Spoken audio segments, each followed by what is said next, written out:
The first sound that broke the routine silence inside the private hangar at Teterboro Airport was not an explosion, not a crash, not even a shouted warning, but the thin, humiliating cough of a $300 million Gulfstream G800 refusing to come alive in front of people who were paid fortunes to make sure failure never appeared in public. Outside, a gray November morning pressed against the half-open hydraulic doors, dragging cold New Jersey wind across the polished concrete floor and carrying with it the sharp smell of jet fuel, wet asphalt, and rain that had fallen before sunrise. Inside, the hangar looked less like a workplace and more like a showroom for power. White ceiling lights reflected across the black mirror finish of the aircraft. Silver trim glowed along its body. Cream leather seats could be seen through the open cabin door. And beyond the jet, a glass-walled VIP lounge held walnut tables, black leather chairs, chrome espresso machines, framed aviation awards, and a folded American flag displayed in a polished wooden case. Pilots in pressed uniforms stood near the stairs with tight faces. Engineers hovered over tablets. Security guards watched the doors, and assistants whispered about the Washington meeting that could decide a $1.8 billion contract tied to national air infrastructure. Then Victoria Harrington stepped into the hangar in a beige wool coat, black heels clicking like a judge's gavel, green eyes cold, dark hair perfectly straight, a tiny American flag, brooch pinned to her lapel, and every person in the room seemed to hold their breath because when Victoria arrived, mistakes became punishments. She stopped beside the dead aircraft, looked at the blinking panel, then at the nervous men around it, and her jaw tightened. That was when Caleb Miller, a contract mechanic in a worn Navy work jacket with Miller stitched over the chest, stepped forward from beside a rolling toolbox, his hands marked with grease, his boots scuffed, his blue eyes tired, but focused.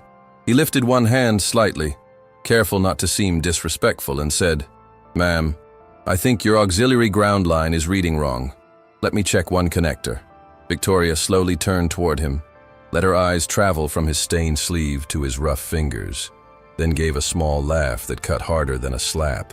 "You're just a grease monkey," she said, loud enough for pilots, executives, and security to hear. "Stay away from my $300 million jet. If you're watching this from your city, take a second to subscribe and comment where you're watching from, because stories like this remind us that the people we overlook are sometimes the ones holding everything together." Caleb did not answer at first. He only lowered his hand, and that quiet movement made the humiliation worse because there was no anger in it, no defense, no performance, just a man swallowing another insult because he could not afford pride that morning. He stood under the hard white light with one shoulder slightly bent from years of working under wings and inside engine bays, the collar of his jacket darkened by the mist blowing in from outside, a faint smell of machine oil clinging to his clothes, and his tool cart beside him arranged with the careful order of someone who respected work even when the world did not respect him. Behind Victoria, Brandon Wells, her chief operations officer, smirked into his coffee, a tall man in a charcoal suit who had never fixed anything heavier than a loose cufflink, but knew how to destroy a working man with a memo. One engineer cleared his throat and looked away. Another tapped on his tablet as if pretending not to hear might make him innocent. The jet sat between them like a monument to wealth that could not move. Its glossy nose pointed toward the hangar doors, its engines silent, its stairs lowered, like an invitation nobody could accept. Victoria's phone buzzed again and again in her hand with calls from Washington, and each vibration deepened the sharpness in her face. She had built her reputation on control of schedules, control of employees, control of rooms full of men who underestimated her until she crushed them in negotiations. But now a machine worth more than hospitals, schools, and entire neighborhoods sat useless in front of her, and the only man in the hangar calm enough to look at the problem instead of the price tag was the one she had just humiliated. Caleb glanced once toward the far corner of the hangar, where a small girl in a red coat sat on a plastic chair beside his lunch cooler, a faded purple backpack hugged against her chest, her blonde-brown hair tucked behind one ear, her face pale from the cold. Emma Miller watched her father with the frightened stillness of a child who had seen adults hurt him before, and had learned too early that love sometimes meant staying silent. Victoria noticed the child only after Caleb did, and irritation flashed across her expression like another warning light. "Is that your kid?" she asked, each word clipped and polished. Caleb's face tightened with embarrassment, but he kept his voice steady. "Yes, ma'am. My sitter canceled before dawn. She's got school after this, and I didn't have anyone else." Emma pulled her coat tighter around herself, and the rubber soles of her worn sneakers scraped softly against the concrete as she tried to make herself smaller. The hangar smelled of fuel, coffee, heated electronics, and cold metal. But near Caleb's toolbox there was also the faint scent of peanut butter from a wrapped sandwich, children's hand sanitizer, and the cheap lavender detergent that clung to Emma's sleeves. Victoria looked from the girl to Caleb, as though the presence of a child beside a toolbox was another operational failure, another sign that ordinary people brought ordinary problems into rooms where money expected perfection. "This is not a daycare," she said. Caleb nodded once, taking the hit without flinching. "No, ma'am, I know." The words were simple, but his eyes betrayed the weight behind them.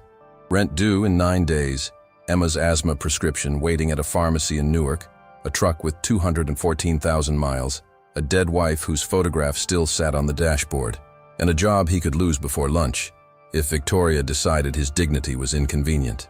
Emma suddenly stood, small and trembling, but determined, her little fingers gripping the strap of her backpack. "My dad can fix it," she said. The adults turned toward her, surprised by the softness of her voice in that enormous hangar. She looked at Victoria with bright, anxious eyes and added, "He fixes everything. He fixed our heater with a paperclip once. He fixed my bike after the wheel broke. He even fixes people when they're sad." Caleb whispered, Sweetheart, sit down." But the damage had already been done, not to Caleb, but to Victoria, because the girl's words slipped past the armor of money and touched an old memory Victoria had spent years burying. A Detroit garage, her father's cracked hands, the smell of motor oil, and a younger version of herself believing those hands were embarrassing before she understood they had built her entire life. For one brief second, Victoria did not speak, and the silence spread through the hangar with more force than her insult had. Her eyes moved to Caleb's hands again, but this time she did not see only grease. She saw torn cuticles, small burns, careful fingers, the kind of hands that tightened bolts before families flew home for Thanksgiving, the kind of hands that checked wires so soldiers, doctors, executives, and fathers could land safely on American soil. Then Brandon stepped closer and said, "Victoria, we need to remove him from the aircraft area. He is not authorized on this model, and we can have Atlanta send a certified emergency team."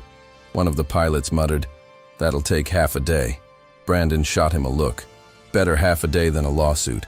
Caleb kept his gaze down, but his voice finally entered the room, low and controlled. "It's not the engine. It's not the avionics package. It's a grounding fault near the auxiliary power interface. Someone replaced a connector recently and didn't seat it clean. You can keep cycling the start sequence all morning, but you won't trust the current until that contact is right." He paused, then looked directly at Victoria, not with challenge, but with the exhausted courage of a father who had nothing left to offer. "Accept the truth. Give me 1 minute, one wire. If I'm wrong, I'll walk out, and you'll never hear from me again." The wind pushed rain mist across the threshold. The dead jet waited. Emma stood with both hands pressed around her inhaler in her coat pocket. Victoria felt every eye on her, felt the weight of the contract, the company, the flag on her lapel, the father she had not called in 8 years, and the ugly echo of her own words still hanging above the polished floor. She looked at Caleb, then at the aircraft, then back at the little girl who believed in him with a faith no amount of money could manufacture. And for the first time that morning, Victoria Harrington, the woman who owned the room, realized she might not be the strongest person in it. Caleb Miller had learned a long time ago that a man could survive hunger, grief, debt, and disrespect if he had one clear reason to stand up the next morning. And his reason was sitting in the corner of that hangar with a red coat too, thin for November, and a backpack that had been patched twice with silver duct tape. Before Teterboro, before contract shifts that started before sunrise, before counting coins at pharmacy counters, Caleb had worn a United States Air Force maintenance uniform at Dover Air Force Base in Delaware, where the first rule drilled into him was simple. Every bolt mattered, because every life mattered. He had been 21 when he first stood beneath a military transport aircraft, staring up at the belly of the machine while an older staff sergeant slapped a wrench into his palm and said, "Miller, you don't fix metal, you protect families." That sentence stayed with him longer than medals, longer than orders, longer than the sound of engines at dawn. Caleb was never a loud patriot, never the kind of man who wrapped himself in speeches, but he believed in quiet service, showing up early, doing the job right, saluting the flag without needing applause, taking care of his home, keeping his word, honoring his wife, and raising his daughter to understand that America was not held together by powerful people on television, but by ordinary men and women who did honest work when no one was clapping. His wife, Lauren, had understood that part of him better than anyone. She had been a nurse at Christiana Hospital in Delaware, small, sharp-eyed, stubbornly kind, with auburn hair usually tied in a messy bun and a laugh that could soften Caleb even after 16 hours under aircraft lights. They met at a 4th of July veterans picnic when he was 26, after she caught him quietly fixing a broken cooler handle instead of joining the horseshoe game. "You know," she had said, watching him kneel in the grass with a pocket knife and 2 screws. "Most men would just buy a new one." Caleb had looked up and smiled. Most things deserve a chance before you throw them away. That became the private language of their marriage. They fixed things. A leaking sink in their first apartment. Second-hand crib for Emma. A 1998 Ford pickup that coughed through winters. Bad days, misunderstandings, fear. Lauren believed love was not the big photograph people showed at Christmas, but the invisible repair work done after disappointment, after exhaustion, after bills arrived, after someone snapped and had to apologize. When she died 5 years earlier from complications after a sudden infection that moved faster than doctors expected, Caleb did not only lose a wife, he lost the person who knew how to repair him. After Lauren's funeral, Caleb left active military maintenance because Emma was 4, small enough to sleep with one of her mother's scarves under her cheek, old enough to ask why God had taken Mommy but not old enough to understand any answer. He moved closer to Newark, New Jersey, where contract aviation work paid better if a man was willing to take ugly hours, last-minute shifts, freezing hangars, and supervisors who treated mechanics like disposable hands attached to invoices. His Air Force record was strong, his certifications were current, and his reputation among pilots was excellent. But grief had a way of making a man look less polished on paper. He turned down promotions that required travel because Emma needed him at night. He missed networking dinners because she had asthma attacks. He refused a lucrative overseas contract because it would have meant leaving her with relatives who barely knew her. Slowly, the kind of opportunities that built resumes passed him by, and he became what men like Brandon Wells saw that morning. A tired contract mechanic in stained work clothes, useful until blamed, skilled until inconvenient, invisible until someone needed a scapegoat. Caleb did not resent work. He resented the way people who had never gone without heat looked at his hands and assumed those hands came with a smaller soul. Emma's illness made every decision heavier. Her asthma was not the dramatic kind people understood from movies. It was quieter and crueler, hidden in wheezing nights, pharmacy receipts, school nurse calls, and the panic in Caleb's chest whenever winter air turned sharp. Their apartment smelled faintly of menthol rub, laundry soap, and the canned chicken soup he made when money was tight. On the refrigerator, Caleb kept 3 things under magnets shaped like tiny American flags: Emma's school spelling test with a gold star, a photo of Lauren holding Emma as a baby, and a printed medication schedule marked in blue ink. He packed Emma's inhaler the way other men packed wallets. He checked weather reports before shifts. He learned which bus stops had covered shelters and which grocery stores sold cheaper nebulizer tubing. At night, after Emma fell asleep, he sometimes sat at the kitchen table in his Air Force sweatshirt, staring at bills beneath the yellow light, trying to decide which payment could be late without breaking everything. Yet each morning, when Emma came into the kitchen with sleepy eyes and her mother's stubborn chin, Caleb made pancakes if there was mix, oatmeal if there was not, and told her, "Miller family rule, kiddo. We don't quit before breakfast." Victoria Harrington had never had to choose between medicine and rent, but she knew more about repair shops and working hands than anyone in that hangar would have guessed. Her father, Frank Harrington, had started with nothing in a narrow Detroit garage that smelled of brake dust, black coffee, rubber tires, and winter salt drying on concrete. Frank was the son of a Korean War veteran and the grandson of a factory worker, a broad-shouldered man with gray eyes, scarred knuckles, and a habit of standing for the national anthem even when he was alone in his living room. He built Harrington's first business repairing cargo equipment for regional carriers, then expanded into logistics because he understood machines and people with the same practical wisdom. Both broke down when ignored. Victoria grew up doing homework at a metal desk near an oil-stained radio while her father worked late, and as a child she had adored him for it. She used to fall asleep to the rhythm of ratchets and country music, wrapped in his old army blanket, believing the smell of grease meant safety. Frank called her Vicky Girl and told everyone she would run the company one day if she remembered where it came from. But remembering where she came from became painful once Victoria entered rooms where money spoke a cleaner language. At Wharton, at investor dinners, at Manhattan charity galas, she learned that people admired family history more when it sounded polished and less when it involved oil stains under fingernails. She stopped saying her father had been a mechanic and started saying he was a founder in aviation logistics. She corrected his grammar in front of board members. She bought him expensive suits he hated. She winced when he shook hands with senators using palms that still carried old scars. Frank noticed every small embarrassment she tried to hide, and each one cut him deeper than she understood. Their final break happened 8 years earlier, after a shareholder celebration in New York, when Frank arrived in his old Ford pickup because he had driven from Detroit himself. Victoria, stressed and surrounded by investors, pulled him aside and whispered, "Dad, you can't show up like this anymore. People are watching." Frank looked down at his clean but calloused hands, then back at the daughter he had raised and answered, "Then let them watch the man who paid for the room." He left before dessert. Victoria did not call the next day, then not the next week. Pride did the rest. That pride now stood frozen inside the hangar, while Caleb's daughter stared at Victoria with the kind of trust children gave adults before adults taught them not to. Victoria hated the feeling rising inside her because it did not obey her. It was not strategic. It did not help the contract. It did not strengthen her position. It felt like shame.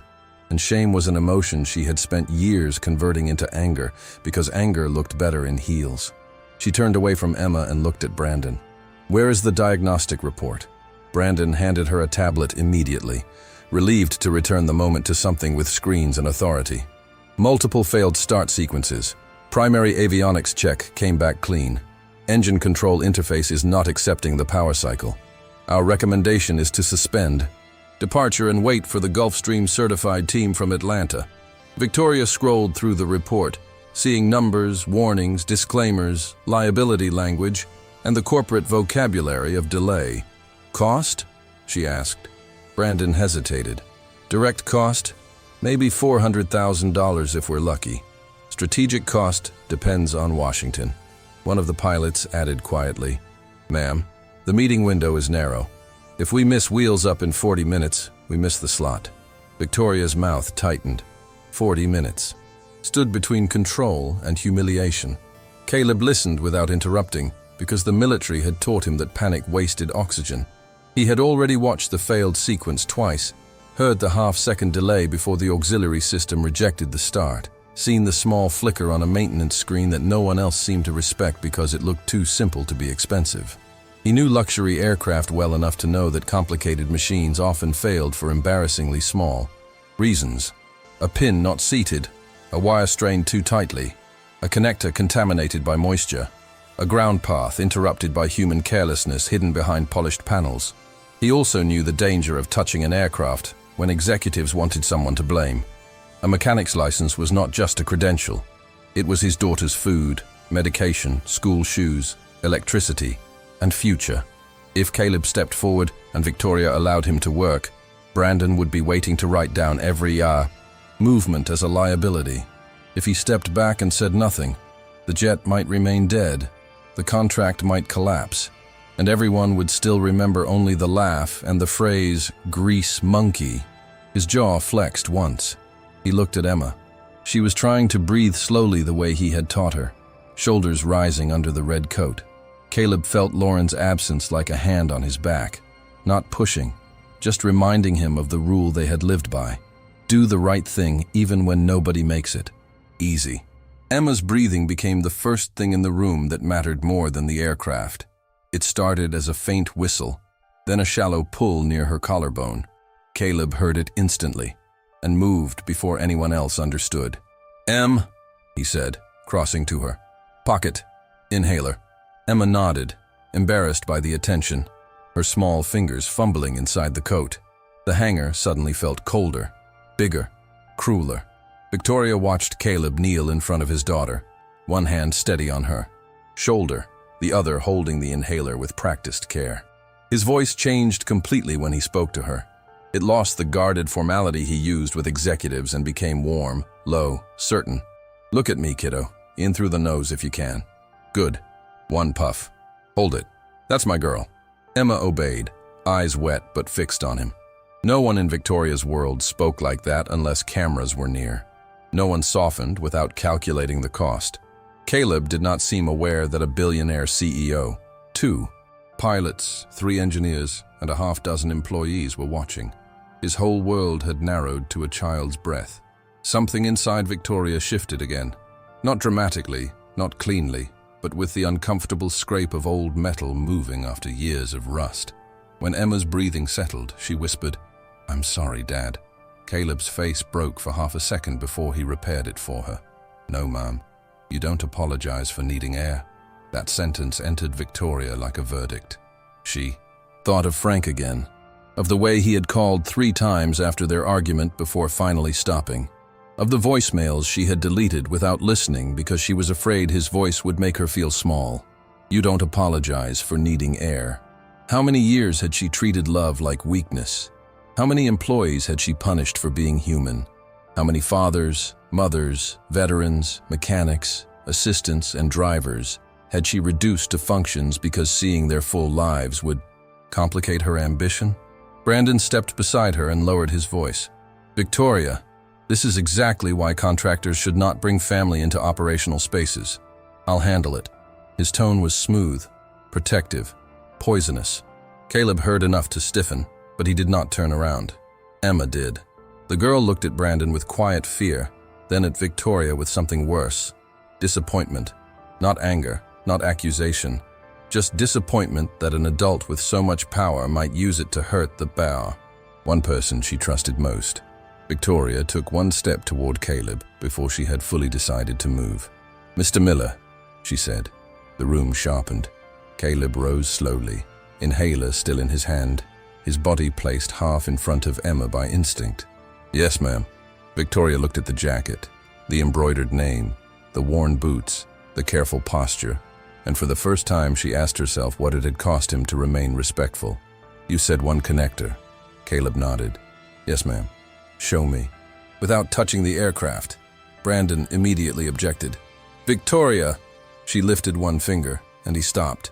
Caleb walked to a maintenance access panel near the auxiliary power interface and pointed with the tip of a small flashlight, keeping his other hand visible. His explanation was plain, precise, and stripped of ego. That ground return should be stable through the cycle. It dips right before the system rejects start. See that trace? It's not random. The new interior system was installed last week, right? One engineer blinked. "Yes. Cabin power management upgrade." Caleb nodded once. "Then someone routed or reseated something near this bus. If the connector is dirty or not locked, the aircraft protects itself and refuses to trust the start. It looks like a big failure because the jet is expensive, but the fault doesn't care how much the jet costs." The line landed harder than he meant it to. Victoria did not miss it. For the next several minutes, the hangar became a courtroom without a judge. The engineers argued over authorization levels. Brandon warned about insurance exposure. The pilot reminded everyone that the Federal Aviation Administration cared about documented maintenance, not executive embarrassment. Caleb remained silent unless asked a direct question, and each answer made it harder to dismiss him. He cited the relevant procedure from memory. He named the likely access point. He explained what he would inspect, what he would not touch, how he would document it, and how a certified sign-off could be completed if the issue matched his diagnosis. He did not promise miracles. He did not inflate himself. He sounded like a man who had learned competence in places where mistakes came home folded under flags. Emma sat again, breathing better now, watching her father as if the entire world had been wrong about him and was finally being forced to catch up. Victoria saw that look and felt a loneliness she had not allowed herself to name in years. No one looked at her that way. People feared her, needed her, flattered her, studied her moods, repeated her opinions back to her in boardrooms. But no one looked at her with faith. The realization should have made her feel powerful. Instead, it made the hangar feel suddenly empty around her. The decision should have been simple from a business standpoint, but it was not business that made Victoria hesitate.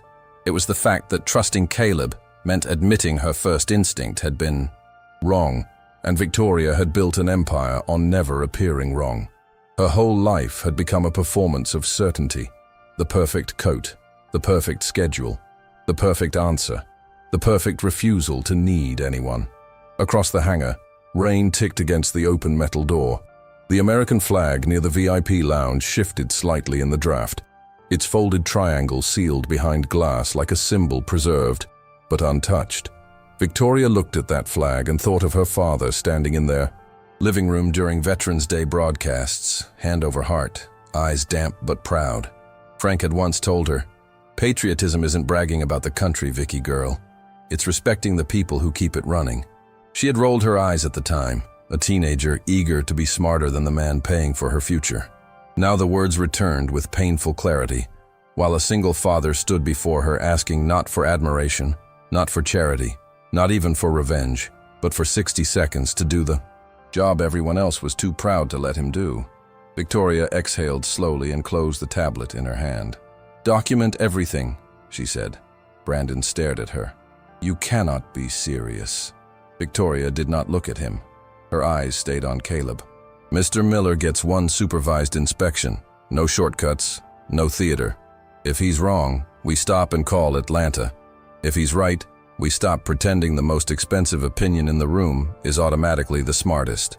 The words struck the engineers first, then the pilots, then Brandon, whose face flushed with controlled fury.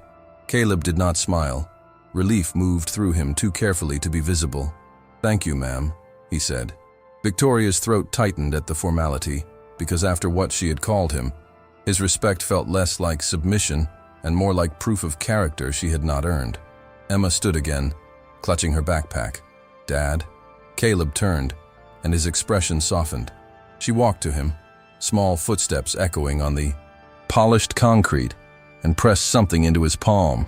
It was a tiny brass keychain shaped like an airplane, scratched and cheap, the one Lauren had bought him years earlier from a museum gift shop. "Mom said lucky things only work when brave people hold them," Emma whispered. Caleb closed his fingers around it, eyes shining for one dangerous second. Victoria watched the exchange in silence, and the emotional distance between a $300 million jet and a 9-year-old girl's keychain suddenly felt like the entire lesson her life had been trying to avoid. Caleb removed his jacket only after the supervising engineer signed the temporary inspection note, folding it over the handle of his toolbox with the careful habit of a man who owned very little and treated all of it with respect. The cold in the hangar bit through his gray thermal shirt, revealing forearms marked by small scars, old burns, and the practical strength of 20 years spent reaching into places most people never saw. He rolled his shoulders once, put on a fresh pair of blue nitrile gloves, and nodded to the pilot waiting near the cabin stairs. "No power cycle until I say," he said, his voice calm enough that even the people who had laughed at him began listening, as if rank had quietly shifted. Victoria stood 10 feet away, arms folded, but not in impatience now. Her posture had changed into something still rigid, yet uncertain, like someone bracing for a truth she could not command away. Brandon hovered behind her, whispering about liability, optics, and how this would look if the board heard a contract mechanic had been allowed near the company's flagship aircraft. Victoria did not answer him. Her eyes were on Caleb as he knelt by the access panel, opened his compact tool roll, and arranged a flashlight, torque driver, inspection mirror, and contact cleaner on a clean white cloth. He did not rush. He did not perform. He treated the aircraft the way he treated Emma's breathing, with focus, patience, and the belief that panic had no place around something fragile. When the panel came free, the hidden world behind the luxury finish appeared. Bundled wires, secured connectors, labels, clamps, insulation, and the silent nervous system of a machine everyone admired only from the outside. Caleb angled the flashlight into the narrow space and immediately went still. The hangar seemed to lean toward him. "There it is," he said softly. One of the engineers stepped closer. "What?" Caleb pointed. "Without touching. Auxiliary ground return connector. Locking tab isn't fully seated, and there's residue on the contact edge. It probably tested fine during install, then vibration and cold exposed the fault." The engineer bent down, saw it, and his face changed with the reluctant shock of a man realizing the answer had been embarrassingly small. Brandon snapped, "That cannot stop the whole aircraft." Caleb kept his eyes on the connector. "It can if the aircraft is smart enough not to trust bad current." He paused, then added, not cruelly, "Expensive systems still depend on honest connections." Victoria felt that sentence pass through the room and land somewhere private inside her. Honest connections. She thought of her father again, of 8 years of silence, built from pride, money, and one daughter too ashamed to apologize. Caleb cleaned the contact, reseated the connector, checked the lock, verified the line, and documented every step, while Emma watched from the chair with both hands clasped under her chin. "Ready for start attempt," Caleb said, stepping back and removing his gloves. No one moved for half a second. Then the lead pilot climbed into the cabin, and the cockpit lights brightened behind the windshield. Victoria's phone buzzed again with another call from Washington, but she ignored it. The first switch clicked. A low electrical hum filled the hangar. The panel lights stabilized instead of flickering. The auxiliary system accepted the cycle, then the engine. Spooled with a deep rising sound that rolled across the concrete floor, through the glass lounge, over the toolboxes, into every stunned face in the room. The $300 million jet came alive because of the man Victoria had called a grease monkey. No one cheered at first. The silence was too heavy, too honest, too full of witnesses. Emma stood, tears spilling down her cheeks, and whispered, "Dad did it."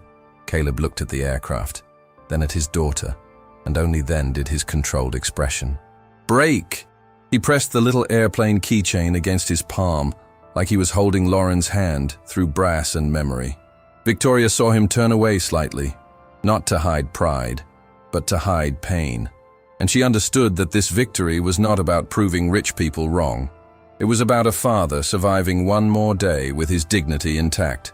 Victoria walked toward him slowly, and every step seemed to strip away something she had worn for years. The CEO mask, the boardroom certainty, the cold, superiority, the belief that power meant never kneeling emotionally before anyone. Caleb straightened as she approached, but he did not smile. Emma moved closer to her father's side, wary but brave. Victoria stopped in front of them, glanced once at the grease on Caleb's sleeve, then at the flag brooch on her own coat, and her voice came out lower than anyone expected. "Mr. Miller," she said, "I owe you an apology." Caleb's jaw tightened. "For what part, ma'am?" The question was quiet, but it carried every insult a working man had ever been expected to forget, so someone powerful could feel comfortable. Victoria accepted it. Her eyes filled, though she fought to keep her voice steady. "For all of it. For laughing at you. For judging your hands. For treating your daughter like she was an inconvenience. For forgetting that my father built everything I have with hands just like yours." She looked toward the silent executives and raised her voice enough for all of them to hear. "I called you a grease monkey because I forgot where I came from." Caleb swallowed hard, and Emma reached for his hand. Victoria continued, "You saved my aircraft, my company's contract. and something in me I didn't know was still broken. I am sorry. Caleb looked at her for a long moment, then said, "My wife used to say an apology only matters if it changes what happens next." Victoria nodded, tears finally escaping. "Then let this one change everything. If this story of a humble single dad proving everyone wrong has you watching until the end, hit that like button and subscribe to the channel. Your support helps us bring you more emotional stories of sacrifice, hidden strength, and unforgettable twists. Now let's get back to the video. The apology did not end in the hangar, as a pretty sentence people could repeat later while keeping their lives unchanged. Victoria turned to Brandon Wells while the jet's engine settled into a steady, confident hum behind her. And for the first time that morning, her authority carried no cruelty, only clarity. "Mr. Wells, cancel any disciplinary note against Caleb Miller," she said. Brandon's face stiffened. "Victoria, with respect, that sends the wrong message." She looked at him with the calm of a woman finally understanding the difference between leadership and intimidation. "No, the wrong message was letting arrogance stand closer to my aircraft than competence." The engineers lowered their eyes. The pilots exchanged a look of quiet approval. Caleb stood still, one hand resting on Emma's shoulder, unsure whether to trust a room that had shifted so quickly from ridicule to respect. Victoria continued, "I want a full review of last week's cabin power installation. I want Mr. Miller's inspection entered properly, and I want every contractor on this floor treated as part of the safety chain, not as furniture with tools." Then she faced Caleb again. "And I want you on my team permanently, if you'll accept it. Senior Aviation Maintenance. Director, $185,000 a year, full benefits, medical coverage for your daughter, and the authority to stop any aircraft in my fleet if your hands and your judgment say it isn't safe." Caleb stared at her as if she had spoken in a language he had forgotten he deserved to hear. Emma's fingers tightened around his sleeve. "Dad," she whispered, almost afraid hope might vanish if she said it too loudly. Caleb looked down at her, then back at Victoria, his eyes wet but steady. "I don't need charity." Victoria nodded. "Good, because I'm not offering charity. I'm paying for the kind of integrity I should have valued before it saved me." The flight to Washington left 37 minutes later, and when the Gulf Stream rolled out into the cold gray morning, Victoria did not sit in the cream leather cabin celebrating the contract like she once would have. She sat by the window with her phone in her hand, staring at a contact labeled Dad that had not been touched in 8 years. The meeting in Washington succeeded. The $1.8 billion agreement moved forward, and the headlines praised Harrington Aerospace Logistics for reliability, speed, and American innovation. But the real victory happened after sunset, when Victoria stood alone in a quiet hotel room overlooking Pennsylvania Avenue and finally pressed call. Frank Harrington answered on the 5th ring with a cautious, "Hello?" that made her close her eyes. For a moment, she was not a CEO, not a billionaire, not the woman who owned the jet. She was Vicky girl in a Detroit garage, ashamed and homesick. "Dad," she said, and the word broke before she could control it. "I'm sorry. I forgot who built the room." There was silence on the other end, the kind that carries years of birthdays missed, Christmas cards unopened, and pride slowly turning into grief. Then Frank breathed out and said, "Took you long enough, kid." She laughed through tears, and that laugh was the first honest sound she had made in years. 3 weeks later, she flew to Detroit, not for a press event, not for a board visit, but to stand inside her father's old garage with Caleb and Emma beside her. The place still smelled of rubber, oil, old wood, and black coffee. Frank shook Caleb's hand with both of his, looked at the scars and grease marks, and said, "Those are good hands." Caleb answered, "I learned from men who believed work was a promise."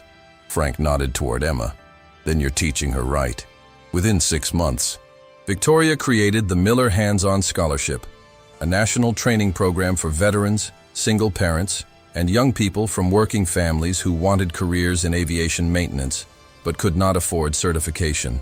The first class opened in Fort Worth, Texas, with 24 students, including a former Marine, a widowed mother of 2, a 19-year-old from rural Ohio, and a quiet young man whose father had lost work when a factory closed. Caleb helped design the curriculum, not around glamour, but but around responsibility, safety logs, engine systems, electrical diagnostics, discipline, honesty, and the moral weight of signing your name to work that could carry families through the sky. Emma's life changed too, not because money made grief disappear, but because stability gave her childhood room to breathe. Her medication was covered, her asthma improved, and her backpack no longer had duct tape across the bottom. Still, Caleb kept the old one in the closet to remind her where they had come from. On Saturdays, Victoria sometimes joined Caleb, Emma, and Frank at small community events for the scholarship students, wearing jeans instead of designer coats, listening more than she spoke. She learned the names of mechanics, janitors, dispatchers, veterans, cafeteria workers, and apprentices. She began every company safety meeting with one sentence printed above the screen: "America flies because honest hands show up before dawn." It became more than a slogan. ECO became a rule inside the company, a philosophy that changed promotions, wages, contracts, and the way executives spoke to the people keeping their aircraft alive. 2 years later, in the training hangar in Texas, Caleb stood before a new group of apprentices while Emma, now 11 and stronger, demonstrated a small engine model for a school project near the front row. Victoria watched from beside Frank, who leaned on a cane but smiled like a man finally seeing his legacy repaired. A young apprentice with grease across her cheek approached Victoria nervously after the ceremony and tried to wipe her hand on her jeans before offering it. "Sorry, ma'am," the girl said. "I'm kind of dirty." Victoria looked at the girl's hand, then at Caleb, then at her father, and gently shook it without hesitation. "Around here," she said, "clean hands don't impress me.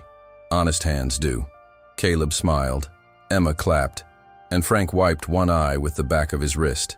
In that moment, the lesson was no longer hidden inside a broken jet or a cruel insult. It had become a family rebuilt, a company corrected, and a future opened for people who had been overlooked for too long. Money had saved schedules, contracts, and machines, but humility had saved Victoria Harrington.